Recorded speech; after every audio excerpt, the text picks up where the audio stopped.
Revolutions చాలా important. Blue revolution వచ్చేసి చేపల ఉత్పత్తి, బ్లాక్ రెవల్యూషన్ పెట్రోలియం ఉత్పత్తులు, బ్రౌన్ రెవల్యూషన్ తోలు ఉత్పత్తి, ఎవర్ గ్రీన్ రెవల్యూషన్ వచ్చేసి వ్యవసాయ ఉత్పత్తి, గోల్డెన్ రెవల్యూషన్ హార్టికల్చర్ తేనె, పండ్ల ఉత్పత్తి, గోల్డెన్ ఫైబర్ రెవల్యూషన్ జనపనార ఉత్పత్తి, గ్రే రెవల్యూషన్ ఎరువుల ఉత్పత్తి, గ్రీన్ రెవల్యూషన్ ఆహార ధాన్యాల ఉత్పత్తి, పింక్ రెవల్యూషన్ ఉల్లిపాయ, రొయ్యలు, రెడ్ రెవల్యూషన్ వచ్చేసి మాంసం, టమోటా ఉత్పత్తులు, రౌండ్ రెవల్యూషన్ వచ్చేసి బంగాళదుంప ఉత్పత్తి, సిల్వర్ రెవల్యూషన్ వచ్చేసి గుడ్ల ఉత్పత్తి, సిల్వర్ ఫైబర్ రెవల్యూషన్ పత్తి ఉత్పత్తి, వైట్ రెవల్యూషన్ పాల ఉత్పత్తి, యెల్లో రెవల్యూషన్ నూనె గింజల ఉత్పత్తి. ఈ రెవల్యూషన్ అనేటివి చాలా చాలా ఇంపార్టెంట్. వీటి మీద ఖచ్చితంగా అయితే డిఎస్సిలో ఒక బిట్ అడిగే ఛాన్స్ ఉంటుంది. చూడండి, ఈ రెవల్యూషన్ కూడా ఒకసారి చూసుకోండి. నెక్స్ట్ వచ్చేసి హరిత విప్లవ పితామహుడు నార్మన్ బోర్లాగ్, అంటే ప్రపంచవ్యాప్తంగా అనమాట. భారత హరిత విప్లవ పితామహుడు ఎంఎస్ స్వామినాథన్. శ్వేత విప్లవ పితామహుడు వర్గీస్ కురియన్. ఇయర్ 1980 మదర్ తెరిసాకు భారతరత్న అవార్డు వచ్చింది. బహుజన్ సమాజ్ పార్టీని స్థాపించారు. 6 బ్యాంకులను జాతీయకరణ చేశారంటే 1980 సంవత్సరంలో జరిగిన సంఘటనలు ఇవి.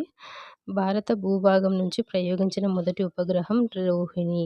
ఏ సంవత్సరం అంటే 1980. అటవీ సంరక్షణ చట్టం కూడా 1980. ఇక్కడ వచ్చేసి ముఖ్యమైన వ్యాక్సిన్ పేరు కనుగొన్న శాస్త్రవేత్త స్మాల్ పాక్స్ మసూచి Edward Jenner, polio vaccine Sabin, polio vaccine injection వచ్చేసి డ్రాప్స్ వచ్చేసి సేబిన్ కనుగొన్నాడు. ఇంజెక్షన్ వచ్చేసి జోనాస్ సాల్క్. తట్టు జోన్ ఎండర్స్. బీసీజీ క్షయ TB Calmette Guerin, cholera Louis Pasteur, anthrax Louis Pasteur, rabies Louis Pasteur, Shanvac hepatitis Shantha Biotic Hyderabad.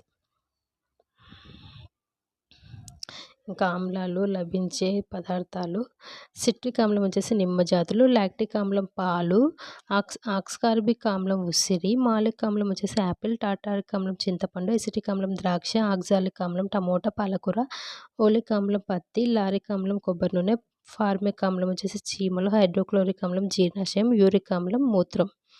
ఇవన్నీ కూడా ఒకసారి చూసుకోండి, చాలా చాలా ఇంపార్టెంట్.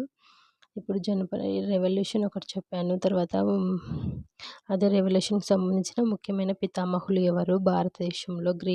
హరిత విప్లవ పితామహుడు. నెక్స్ట్ వచ్చేసి ముఖ్యమైన వ్యాక్సిన్లను కనుగొన్నది ఎవరు? ఇంకా వచ్చేసి లభించే ఇవి ఆమ్లాలు క్షారాలు లభించే పదార్థాలు.